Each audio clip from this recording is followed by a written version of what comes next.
जय media news में मैं सृष्टि असाठी आपका स्वागत करती हूं। आइए नजर डालते हैं आज की कुछ खास खबरों पर। मूल गंधकुटी बौद्ध विहार तथागत नगर नांदेड़ के बौद्ध विहार में भदंत विनय प्रिय बोधि महाथेरो इनके वर्षावास की शुरुआत हुई। आषाढ़ पूर्णिमा से अश्विन पूर्णिमा तक चलने वाले वर्षावास में डॉक्टर बाबा साहेब आम्बेडकर द्वारा लिखित बुद्ध और उनका धम्म इस ग्रंथ का पठन किया जाएगा। साथ ही भदंत विनय प्रिय बोधि महाथेरो रोजाना शाम 7 से 9 बजे तक धम्म देशना देंगे। ऐसी जानकारी भीम जयंती मंडल के अध्यक्ष बाबू साहेब सावंत ने लॉर्ड बुद्धा टीवी पर दी। इस अवसर पर बौद्ध उपासक और उपासिकाएं बड़ी संख्या में उपस्थित थे। धम्मं शरणं गच्छामि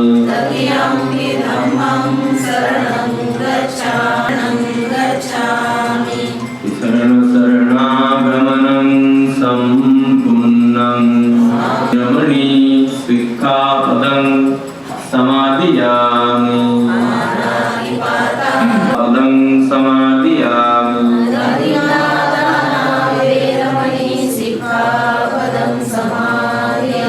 कामेषु मिच्छाचारा वैरमणि सिक्खापदं समादियामि मुसावादा वैरमणि सिक्खापदं समादियामि।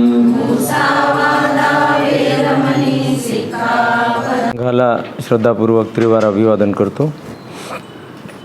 बोधिसत्व चरित परमपूज्य डॉक्टर बाबासाहेब आंबेडकरांच्या धम्मक्रांतीला समर्पित राहतो। विश्वातील तमाम मानवमात्रांच्या प्रती अनंतापार मंगल मैत्री, असंख्य मंगल कामना। वर्षावास ही एक संस्कृती आहे। वर्षा ऋतूमध्ये भिक्खूंनी एकाच ठिकाणी केलेला निवास त्याला वर्षावास असे म्हणतात आणि ही संस्कृती तथागतांच्या काळापासून चालत आलेली आहे। गृहस्थांनी वेगवेगळ्या ठिकाणी निवास निर्माण केले पाहिजे। भिक्खूंना अथवा भिक्खुनींना तेथे निमंत्रित केले पाहिजे आणि भिक्खूंना भिक्खुनींना त्या निवासात निमंत्रित करून त्यांच्या अन्न वस्त्र निवाऱ्याची औषधोपचाराची जबाबदारी घेतली पाहिजे। भिक्खूंना एक मोठी संधी आहे या कालावधीमध्ये आपल्या विनय धर्माला विकसित करण्याची। पण वर्षा ऋतूमध्ये भिक्खू भ्रमण करू शकत नाहीत। एकाच निवासात निवास करून आपल्या विनय धर्माला ते विकसित करतात। त्यांच्याकरिता अन्न वस्त्र निवाऱ्याची व्यवस्था करणाऱ्या गृहस्थ आणि गृहिणींच्याकरिता जो स्वतः विकसित केलेला विनय धर्म असेल, जो अनुभव असेल, तो ते उपदेशाच्या रूपामध्ये त्यांच्यामध्ये वितरित करतात, एक अनुमोदनाच्या रूपामध्ये। वर्षावासा कालावधी भिक्खूंच्याकरिता, भिक्खुनींच्याकरिता, गृहस्थ आणि गृहिणींच्याकरिता फार मोठी उपलब्धी आहे। धम्म संकलन करण्याकरिता, प्रात्यक्षिकरित्या आचरणाच्या रूपामध्ये धम्म अनुभव करण्याकरिता। बुद्ध धम्म आणि संघाला शरण गेल्यानंतर आपली एक जबाबदारी आहे। ती संस्कृती आहे, ती संस्कृती आपणाला अस्तित्वात ठेवायची आहे। सर्वांना सर्वप्रथम या ठिकाणी जय भीम करतो। मूलगंधकुटी विहार तथागत नगर येथे जयंती मंडळाच्या वतीनं दरवर्षीप्रमाणे याही वर्षी आषाढी पौर्णिमेपासून वर्षावासाला सुरुवात झालेली आहे। पूज्य भंते विनयबोधी महाथेरो यांच्या मार्गदर्शनाखाली हा 3 महिने या ठिकाणी असणारा धम्माचा अभ्यास किंवा भंतेजीचा जो आहे तो आम्हा सर्वांना या ठिकाणी लाभणार आहे।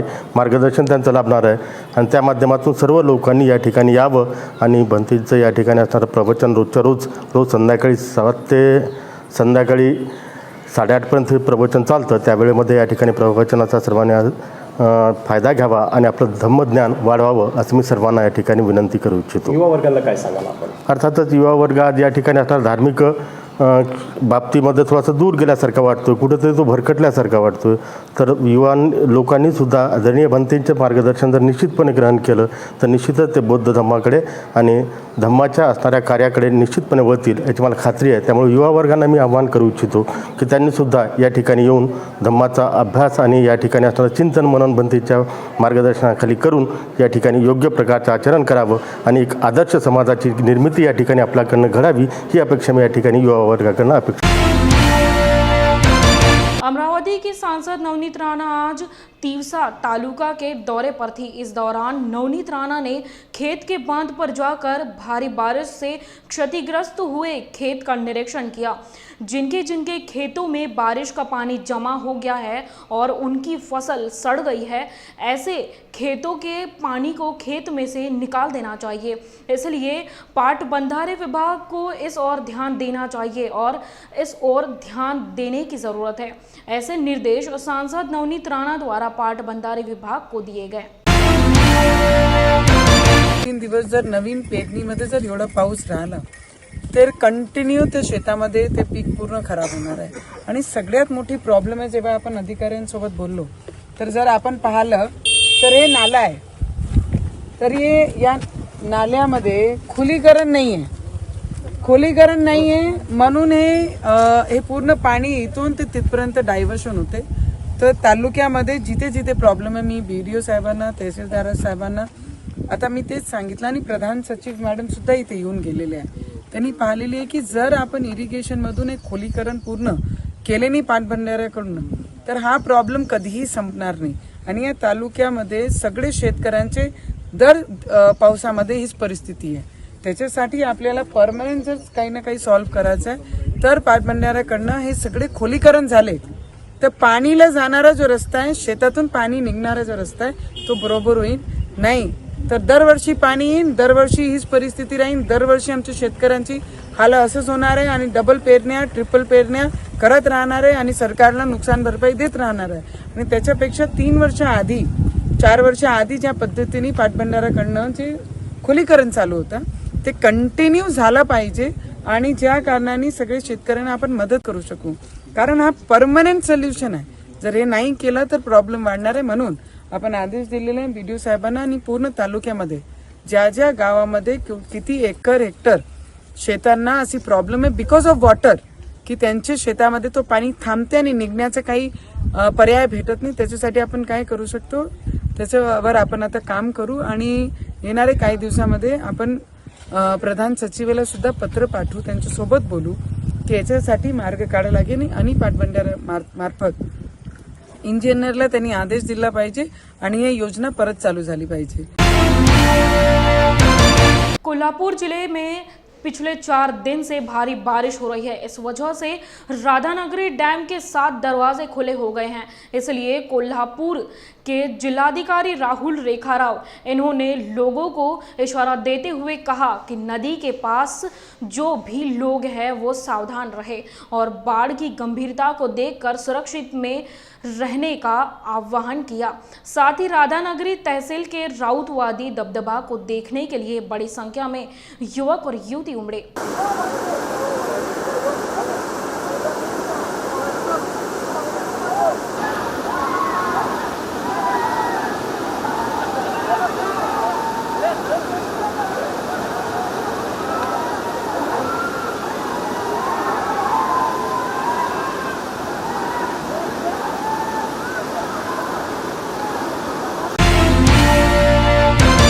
मुख्यमंत्री एकनाथ शिंदे ने कल जब प्रेस कॉन्फ्रेंस की तो उप मुख्यमंत्री देवेंद्र फडणवीस ने एक चिट्ठी लिखने का वीडियो जोरों पर वायरल हो रहा है।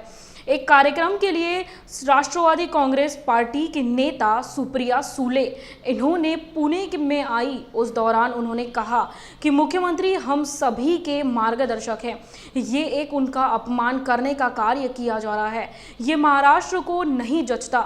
मुख्यमंत्री का अपमान करना मतलब राज्य की जनता का अपमान करना है। मुख्यमंत्री के पीछे कुछ तो भी बड़ी साजिश की जा रही है। ऐसी बात सुप्रिया सुले इन्होंने कही।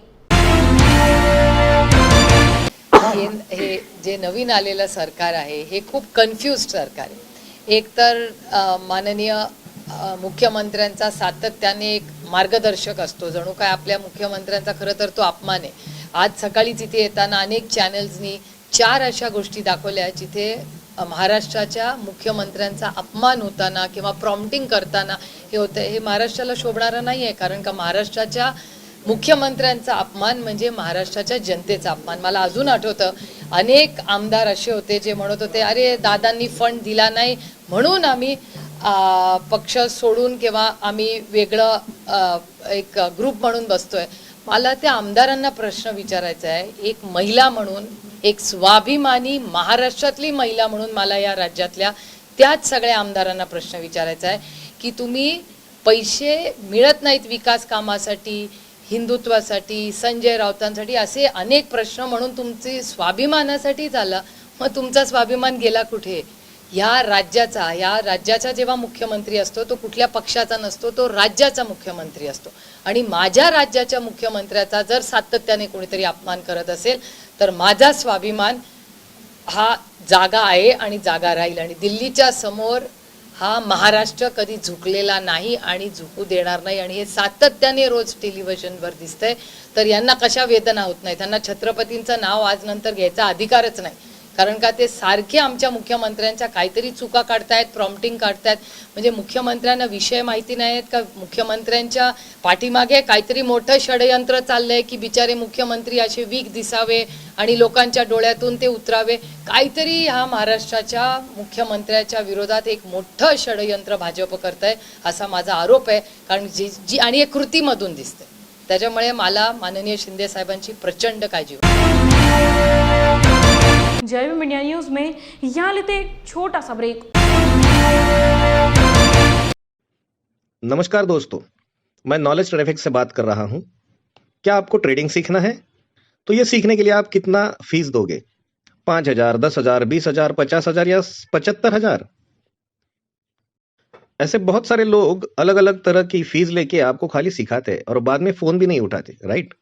यहाँ नॉलेज ट्रेड एफएक्स आपको सिखाने वाला है, उसके साथ साथ आपके साथ पूरा ट्रेडिंग का जर्नी आपको दिखाने भी वाला है। तो देखते हैं नॉलेज ट्रेड एफएक्स से आपको क्या मिलने वाला है। यहाँ पे आपको $200 का फीस देना है। वो फीस में आपको सबसे पहली चीज मिलेगी जो है आपको बेसिक ट्रेडिंग का ट्रेनिंग। उसके साथ दूसरी चीज मिलेगी एडवांस ट्रेनिंग, जिसमें ग्राफ्स कैसे पढ़ने हैं, कैंडल्स कैसे पढ़ने हैं, इंडिकेटर्स कैसे लगाने हैं, इवन दो सिग्नल्स कैसे जनरेट करने हैं, ये भी सिखाया जाएगा। जिसके लिए लोग बाहर 20,000 से 75,000 तक का फीस चार्ज करते हैं, ये भी आपको ओनली $200 में यहाँ पे मिलने वाला है। इसके बाद तीसरी जो चीज मिलने वाली है आपको, वो है सिग्नल्स।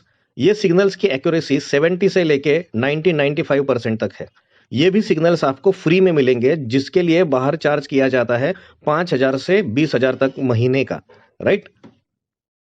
इससे भी सबसे बेहतरीन चीज क्या है दोस्तों, पता है? नॉलेज ट्रेड एफएक्स यही $200 आपको वापस आपके ट्रेडिंग अकाउंट में देने वाला है, जिसके थ्रू आप ट्रेडिंग करके प्रॉफिट भी जनरेट कर सकते हो।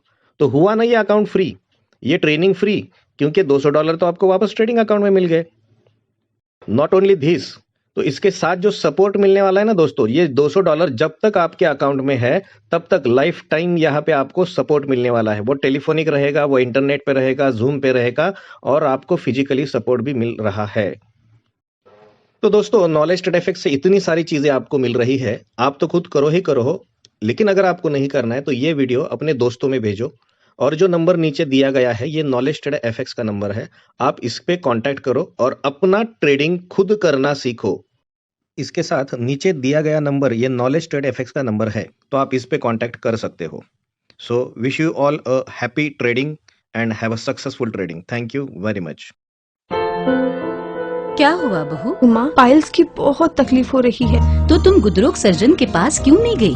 देखो, जैसे हार्ट के लिए हार्ट स्पेशलिस्ट, ब्रेन के लिए ब्रेन स्पेशलिस्ट, तो पाइल्स के लिए पाइल स्पेशलिस्ट क्यों नहीं? स्त्री हो या पुरुष, टॉयलेट में तकलीफ केवल पाइल्स ही नहीं, और भी कई प्रकार के गुदरोग तथा कैंसर भी हो सकता है। इसीलिए इसकी प्रत्यक्ष जांच जरूरी है। ठीक है माँ, पर जांच के लिए हम जाएंगे कहाँ? वही काले आयुर्वेदिक पाइल्स हॉस्पिटल में। लेकिन माँ, प्रेगनेंसी में पाइल्स की दवाइयाँ? प्रेगनेंसी में आयुर्वेदिक दवाइयाँ सुरक्षित होती है। जनहित में जारी काड़े आयुर्वेदिक पाइल्स हॉस्पिटल, औषधि चिकित्सा तथा सर्जरी ट्रीटमेंट उपलब्ध। हमारा पता उमरेड रोड, दिघौरी बस स्टॉप के पास, नागपुर। अधिक जानकारी के लिए वेबसाइट पर जाएं kadepailshospital.com। ब्रेक के बाद आपका स्वागत है। बरसात के दिनों में अमरावती के पास के अंजनगांव बारी यहां खाजगी शिवारा में खाली जमीन पर 50 से 60 साल से भेड़ चरवाहे बारिश के 4 महीने वहां वास्तव व्यवस्था कर रहे हैं, लेकिन इस जमीन का वन विभाग से कोई लेना देना नहीं।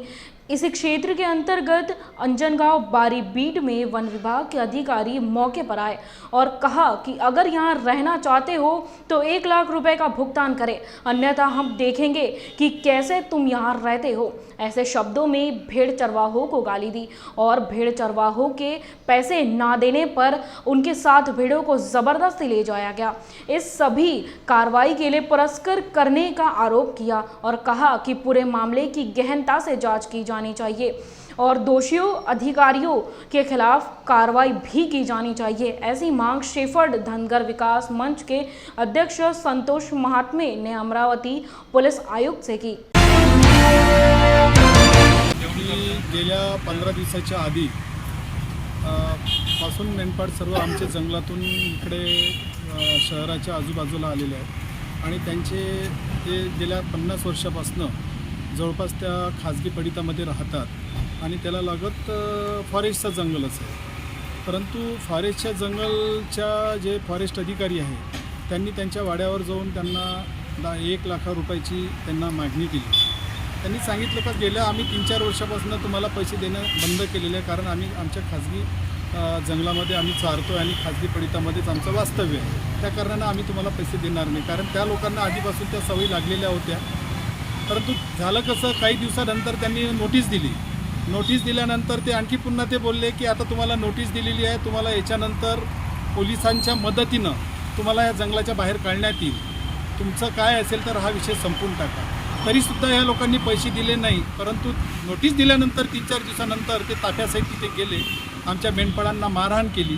मारहाण करून नंतर त्यांनी त्यांच्या मेंढ्या ज्या होत्या 7 मेंढ्या त्यांच्या फॉरेस्टच्या गाडीत टाकल्या आणि तिथून त्या वडाडीमध्ये जमा केल्या आणि उलट कुठलीही त्यांनी मारहाण केलेली नाही, त्यांच्या व्हिडिओमध्ये दिसून पडते। त्यांनी व्हिडिओ चित्रीकरणसुद्धा केलेलं आहे आणि त्यांनी त्यांच्या विरोधात त्यांना तक्रार दिली। उलट यांना मारहाण केलं, जखमी केल्यानंतर जेव्हा ही लोक बडनेरा पोलीस स्टेशनमध्ये रिपोर्ट द्यायला गेले तेव्हा तिथले जे ठाणेदार आहेत त्यांनी कुठल्याही पद्धतीची त्यांची दखल घेतली नाही, रिपोर्ट घेतला आणि जेव्हा ते रिपोर्ट द्यायला गेले तर ते ठाणेदार बोलले का तुम्ही या ठिकाणून निघून जा, नाही तर तुम्हाला टाकतो। म्हणजे याच्यावरून एकंदरीत असं लक्षात येते की जे मेंढपाळावर जी कारवाई किंवा त्यांच्याकडून जे वसुली केल्या जाते ते पठाणी पद्धतीनं केल्या जाते। याच्यामध्ये संबंधित ठाणेदार बडनेराचे ते सुद्धा सहभागी आहे आणि त्यांच्या मदतीनं हे फॉरेस्ट जे वडाडीचे जे आहे की याच्यामध्ये जे संबंधित पाठीशी घालणारे जे ठाणेदार आहे त्यांच्यावर कारवाई झाली पाहिजे, वरिष्ठ अधिकाऱ्यांकडनं ह्या प्रकरणाची चौकशी झाली पाहिजे आणि दुसरी गोष्ट फॉरेस्ट अधिकारी जे पैसे मागायला आले होते त्यांच्यावर सुद्धा कारवाई झाली पाहिजे। याकरता आम्ही पोलीस आयुक्त त्याचनंतर फॉरेस्ट डिपार्टमेंटला आज आमचं निवेदन। दादर के रविंद्रनाट्य मंदिर में गुरुवार की आधी रात को मुख्यमंत्री एकनाथ शिंदे इनका सत्कार किया गया। इसी दौरान उन्होंने भाषण में तूफानी फटकेबाजी की। उन्होंने कहा कि प्रधानमंत्री ने भी उनके भाषण की तारीफ की। प्रधानमंत्री नरेंद्र मोदी ने भी मुझसे कहा कि आपका भाषण अच्छा था। ऐसी बात मुख्यमंत्री एकनाथ शिंदे इन्होंने भाषण के दौरान कही। लोकांनी मान्य केला आहे म्हणून आपल्याला मी सांगतो, गेले अनेक दिवस जेव्हापासून मुख्यमंत्री पदाची शपथ घेतली तेव्हापासून शेकडो हजारो लोक समर्थन देत आहेत, पाठिंबा देत आहेत, कसलाही विचार करत नाही। आम्ही फक्त 50 लोक होतो, त्यांच्याकडे 115 लोक भारतीय जनता पक्षाकडे। परंतु या देशाचे प्रधानमंत्री नरेंद्र मोदीजी हे म्हणाले हे 50 लोक हे लढवय्ये आहेत, हे शूर आहेत, हे बाळासाहेबांचे सैनिक आहेत, यांनाच पाठिंबा द्यायचा। आणि माझ्यासारख्या सामान्य कार्यकर्त्याला या मुख्यमंत्री पदाचा मान किंबहुना सेवा करण्याची संधी दिली। मी जेव्हा दिल्लीवरून पुण्यामध्ये उतरलो एअरपोर्टला आणि तिथून पंढरपूरला चाललो होतो, रस्त्याच्या दुतर्फा शेकडो हजारो लोक स्वागतासाठी उभे होते रात्री। आणि अभिवादन करत होते, हसतमुखाने स्वागत करत होते.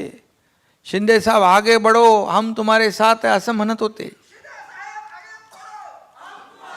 पंढरपूरला गेलो, पूजा झाली, आयुष्यामध्ये तो मान मला मिळाला. मी नशिबाने आपल्या सगळ्यांच्या आशीर्वादाने मला संधी मिळाली आषाढी एकादशीची पूजा करण्याचा, पांडुरंगाची पूजा करण्याचा मान. ती संधी मिळाल्यानंतर मी जेव्हा पूजा आटपून बाहेर गेलो, जवळपास 10 लाख लोक पंढरपुरामध्ये दाखल होते. 10 लाख.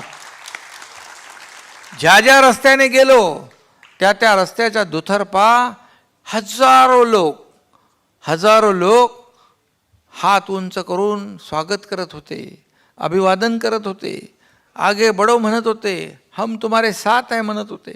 एकही माणूस तिकडे हात खाली असलेला मला दिसला नाही. याचा अर्थ काय? याचा अर्थ आपण जी हिंदुत्वाची किंबहुना या राज्याच्या विकासाची भूमिका घेतलेली आहे, ही भूमिका लोकांना मान्य झालेली आहे. मी सांगितलं पंढरपूरमध्ये आलोय. या पंढरपूर देवस्थान जे आपलं गोरगरिबांचं वारकऱ्यांचं देवस्थान आहे, हे देवस्थान देखील तिरुपती बालाजी सारखं झाल्याशिवाय राहणार नाही. त्याचा विकास आराखडा तयार करायला सांगितलं आहे. शेवटी आपलं हे पांडुरंग म्हणजे आपल्या सगळ्यांचं दैवत आहे. संभाजीनगरची कामं आहेत, संभाजीनगरचा विकास आहे. संभाजीनगर तर आपलं एक बाळासाहेबांचं एक संभाजीनगर आणि बाळासाहेबांचं नातं मला आपल्याला सांगण्याची आवश्यकता आहे का? तर आता मी मुख्यमंत्री आहे आणि संभाजीनगरसाठी जे जे करायचं तिथे पैसे कमी पडू देणार नाही.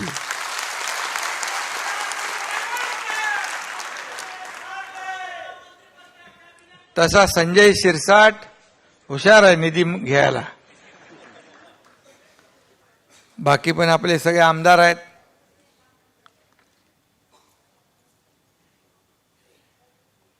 आणि म्हणून आज मी आपल्याला एवढंच सांगेन की हे सरकार सर्वसामान्यांचं आहे. मला मगाशी कोणीतरी म्हणालं सभागृहामध्ये आपण भाषण केलं आहे. ते भाषण मगाशी पत्रकारांनी देखील विचारलं मला, तिकडे आपलं कुठलं हॉटेल होतं, म्हणजे राष्ट्रपती कॅन्डिडेट आले होते तिकडे लीलामध्ये. म्हणाले मोदीजींना तुमचं भाषण आवडलं. मला मोदीजी स्वतः म्हणाले, प्रधानमंत्री आपका भाषण 1 घंटे 13 मिनट और 15 सेकंड का पूरा मैंने सुना है. आषाढ़ पूर्णिमा के अवसर पर माता रमाई महिला मंडल सहयोग नगर नांदेड़ की ओर से माता रमाई नांदेड़ बौद्ध विहार में भदनशील रत्न इनके वर्षावास का प्रारंभ हुआ है. 3 महीने चलने वाले इस वर्षावास में रोजाना दोपहर 2 से 4 बजे तक भारत रत्न डॉक्टर बाबा साहेब आम्बेडकर द्वारा लिखित बौद्ध और उनका धम्म इस ग्रंथ का पठन किया जाएगा. इस बात की जानकारी भदंतशील रत्न इन्होंने लॉर्ड बुद्धा टीवी पर दी. इस अवसर पर महाविहार परिवार की ओर से साहेबराव पुंडगे इनके मार्गदर्शन में बुद्ध विहार के परिसर में इंजीनियर भीमराव हाटकर, हीरामन वाघमारे विनंती करतो. प्रथमतः आपण सर्वजण त्यांना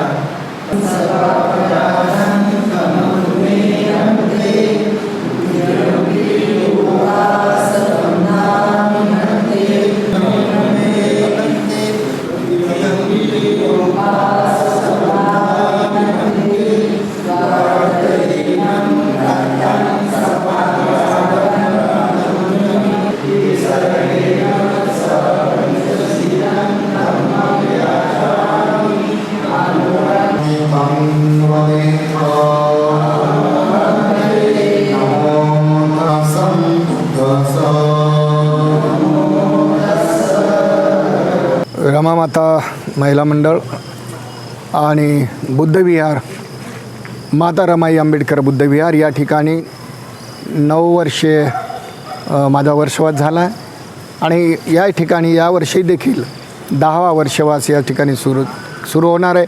आज आषाढ पौर्णिमेच्या निमित्तानं वृक्षारोपण कार्यकर्त्यांनी, महिला मंडळांनी एक दिलाने लावून एवढ्या मोठ्या पावसामध्ये देखील वृक्षारोपण या ठिकाणी आपल्या बुद्धविहाराच्या परिसरामध्ये केलेलं आहे.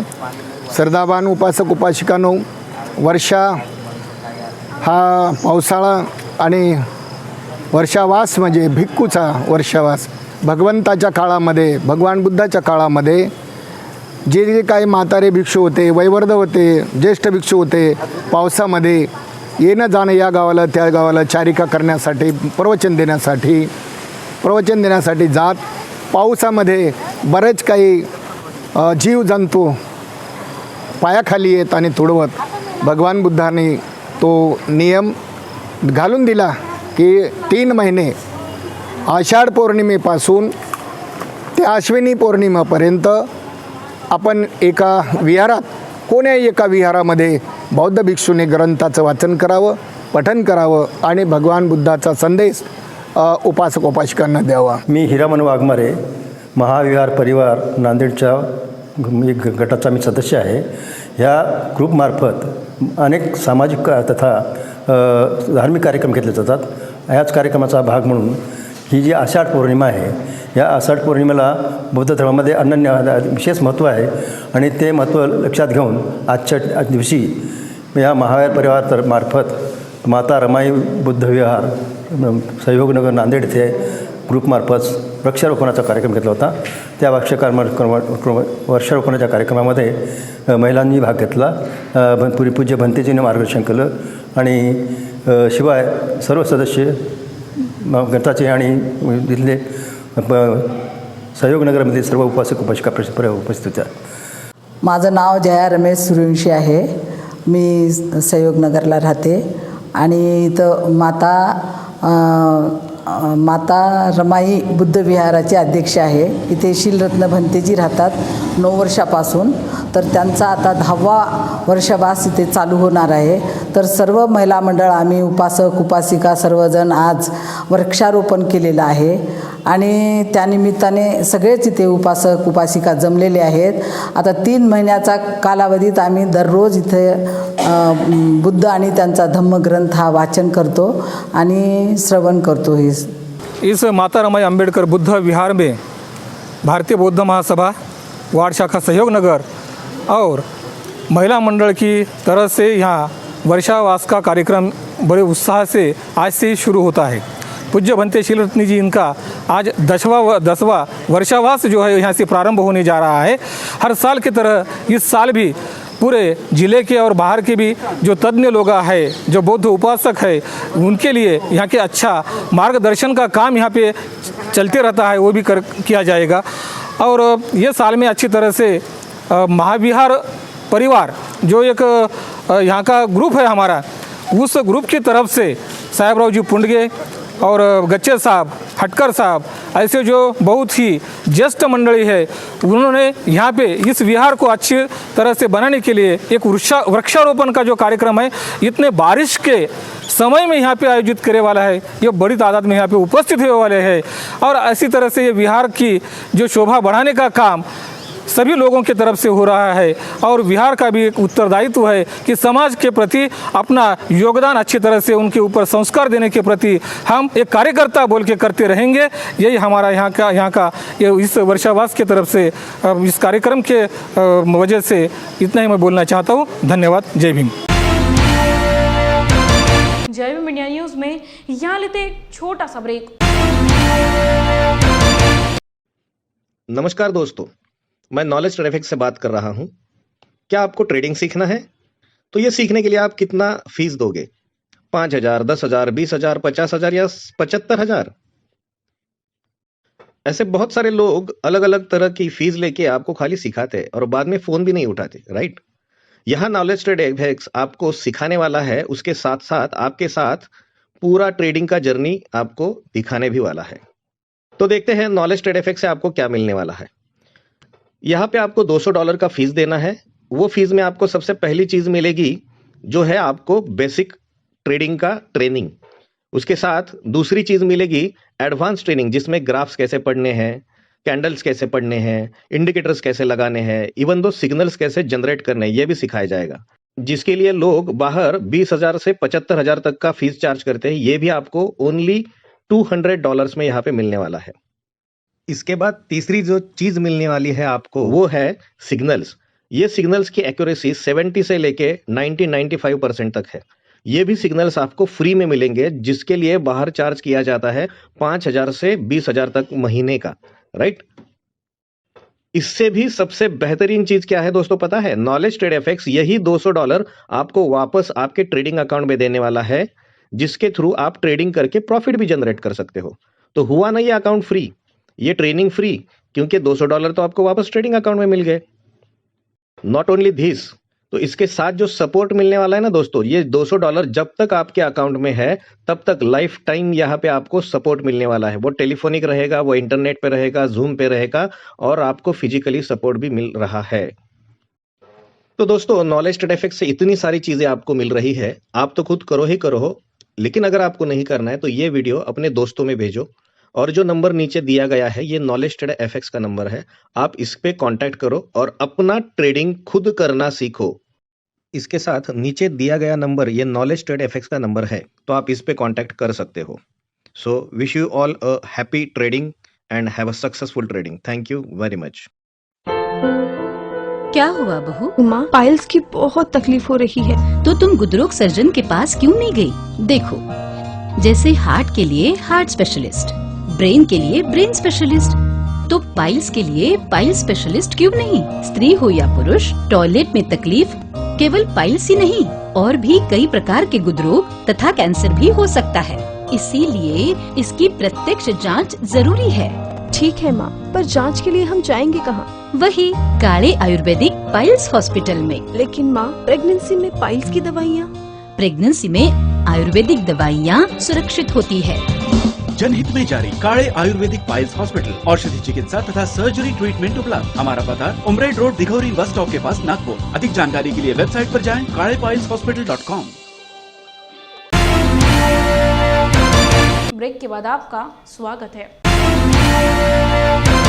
रायगढ़ जिले के साथ कोकण में 4-5 दिन से लगातार बारिश हो रही है। जिले में जो प्रमुख बड़ी नदियां जैसे सावित्री, अंबा, कुंडलिका, गाढ़ी, पातालगंगा, उल्लास नदी में बाढ़ आई, जनजीवन अस्त व्यस्त हो गया। नतीजा ये हुआ कि वाकन पाली खोपोली स्टेट हाईवे पर पाली के पास अंबा नदी पुल से लगातार 2 दिन से पानी बह रहा है, जिससे ट्रैफिक जाम हो गया। इससे यात्री, नौकर, छात्र और वाहन पुल के दोनों ओर फंस गए हैं। सड़कों पर वाहनों की लंबी कतार लगी हुई है। मी आदेश हिरामण कांबळे, राहणार खवली, इथून 5 किलोमीटरवर माझा गाव आहे आणि ये जा जोडण्यासाठी हा मुख्य बाजारपेठ आम्हाला पालीच आहे। ये जा करण्यासाठी गेले 2 दिवसापासून सतत मुसळधार पाऊस पडल्यामुळे या ब्रिजची परिस्थिती अशी आहे की सतत 8-8 तास पाणी या ब्रिजवरनं जात आहे। आमची पुष्कळता इथे गैरसोय होत आहे। तरी हा जो नवीन बांधकाम आहे ब्रिजचा तो पूर्णतः नादुरुस्त आणि आज गेल्या जवळजवळ 3 वर्ष तसंच रखडलेला आहे। हा प्रशासन याकडे जाणून बुजून दुर्लक्ष करत आहे की काय आमची विटंबना करत आहे हेच काय आम्हाला कळत नाही। दुसरी गोष्ट, या ठिकाणी बहुसंख्य विद्यार्थी, आदिवासी खेड्यापाड्यातले विद्यार्थी या ठिकाणी पाली मुख्य असल्यामुळे, तालुक्याचे ठिकाण असल्यामुळे, व्यवसायाचं ठिकाण असल्यामुळे या ठिकाणी येत असते। मुख्य बाजारपेठ असल्यामुळे या ठिकाणी सर्वजण आपल्या पोट पाण्यासाठी इथे येत असतात। मुख्य करून विद्यार्थींची कॉलेज, BEd कॉलेजपर्यंत इथं शाळा असल्याने इथं सर्व विद्यार्थी येत आहे, पण त्यांचीही पूर्णपणे हे 2 दिवस कुंभारशेत आणि आजूबाजूच्या परिसरातून या पुलावरून पालीला रोज विद्यार्थी ये जा करतात, पण गेली 2 दिवस सतत पाऊस पडत असल्या कारणाने विद्यार्थ्यांचे तसेच कामावर जाणाऱ्या लोकांचे आणि इथे आदिवासी विभाग मोठ्या प्रमाणात आहे, आदिवासी मोलमजुरीसाठी तालुक्याच्या ठिकाणी येत असतो, त्यांचेसुद्धा मोठ्या प्रमाणात हाल होतात आणि गैरसोय होत आहे। हा जो पूल आहे हा 1950 साली बांधलेला आहे आणि अतिशय पुरातन आणि वाहतुकीसाठी अत्यंत धोकादायक झालेला आहे। नवीन पुलाचं बांधकाम गेली 3 वर्षे रखडलेलं आहे, ते पूर्णत्वास जात नाही। म्हणून तालुक्याच्या जनतेच्या आणि आजूबाजूच्या रहिवाशांच्या वतीने मी अशी प्रशासनाकडे मागणी करतो की लवकरात लवकर या नवीन पुलाचं बांधकाम करण्यात यावं व येथील जनतेची गैरसोय दूर करण्यात यावी अशी मी मागणी करतो। पूर्व विधायक तथा डॉक्टर बाबा साहेब आम्बेडकर महाविद्यालय के संस्थापक अध्यक्ष एडवोकेट नाना साहेब माने इनका निधन हो गया। नाना साहेब माने इन्होंने 1978 साल में पेट वडगांव का चुनाव जीता था। वो शाहू महाराज स्थापित मिस क्लार्क बोर्डिंग के कार्यरत थे। डॉक्टर बाबा साहेब आम्बेडकर विद्यापीठ की जगह उनका अंतिम संस्कार किया गया। जिले के कई मान्यवरों ने उनके अंतिम संस्कार के दर्शन लिए और उनकी प्रति श्रद्धांजलि अर्पित की गई। नमस्कार, मी डॉक्टर सर्जेराव पद्माकर। आदरणीय साहेबांनी स्थापन केलेल्या डॉक्टर बाबासाहेब आंबेडकर महाविद्यालयामध्ये मराठीचा विभाग प्रमुख म्हणून काम करतो आहे। 1979 रोजी आदरणीय साहेबांनी अगदी डेप्युटी कलेक्टरचा राजीनामा देऊन राजकीय क्षेत्रात पदार्पण केलं आणि वडगाव आणि पंचक्रोशीतल्या सगळ्या सामान्य माणसाच्या मुलांना शिक्षण गंगा खुली केली आणि या महाविद्यालयाला डॉक्टर बाबासाहेब आंबेडकर यांचं नाव देऊन हे महाविद्यालय समतेचं केंद्र व्हावं या एकमेव उद्देशानं साहेब आज तागायत लढत राहिले हा शब्द उच्चारण्यापाठीमागचा उद्देश असा की प्रस्थापितांनी साहेबांना प्रचंड त्रास दिलेला आहे आणि तो त्रास परतवून लावून संघर्षाच्या रूपानं हे महाविद्यालय अगदी टिकवून ठेवलेलं आहे। साहेबांचं स्वप्न होतं की हे समता केंद्र व्हावं। हे जे स्वप्न आहे साहेबांचं ते आम्ही सर्वजण आदरणीय प्राचार्य आणि माने कुटुंबियावर प्रेम करणारी सर्व मंडळी हे साहेबांचं स्वप्न पूर्ण करण्यासाठी कटिबद्ध राहू। जयप्रकाश एज्युकेशन सोसायटीचे चेअरमन श्री नानासाहेब माने साहेबांचं दुःखद निधन झालं आणि महाविद्यालय आजी माजी विद्यार्थी व शिक्षक आम्हा सर्वांना हे पोरके करून या पृथ्वीवरून निघून गेलेले आहेत। मी प्राध्यापिका बांगरी एस 1983ला मी महाविद्यालयामध्ये रुजू झाले आणि माने साहेबांनी माझं सिलेक्शन केलं आणि मी 2016मध्ये रिटायर झाले।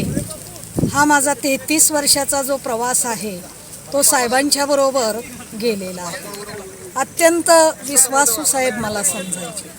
कॉलेजमध्ये अनेक लढे झाले, साहेबांच्या बरोबर मी प्रत्यक्ष हा लढा दिलेला आहे। मी रत्नदीप गोलप, माजी विद्यार्थी डॉक्टर बाबासाहेब आंबेडकर महाविद्यालय पेठ वडगाव।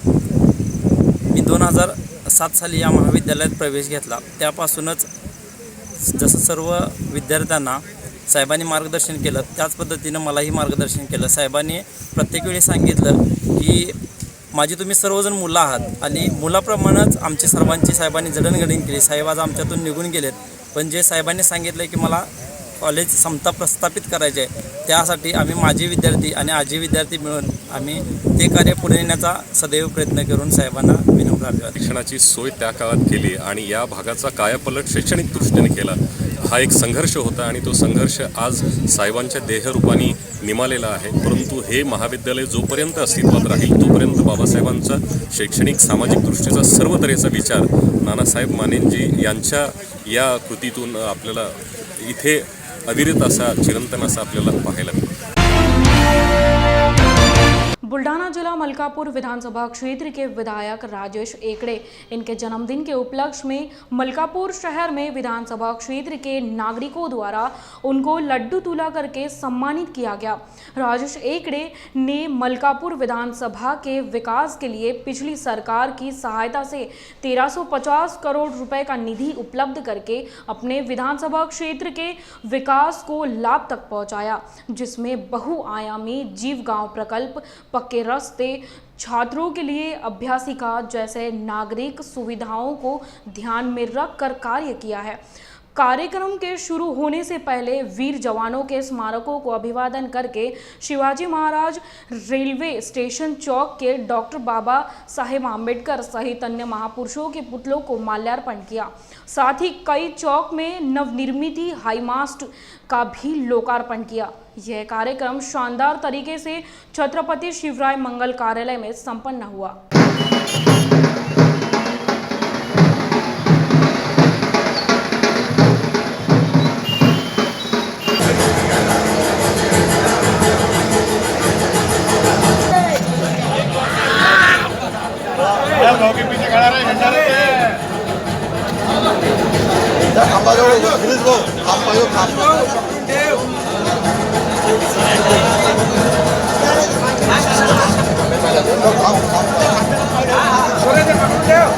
आज के लिए बस इतना ही। आप देखते रहिए जय भीम इंडिया न्यूज़।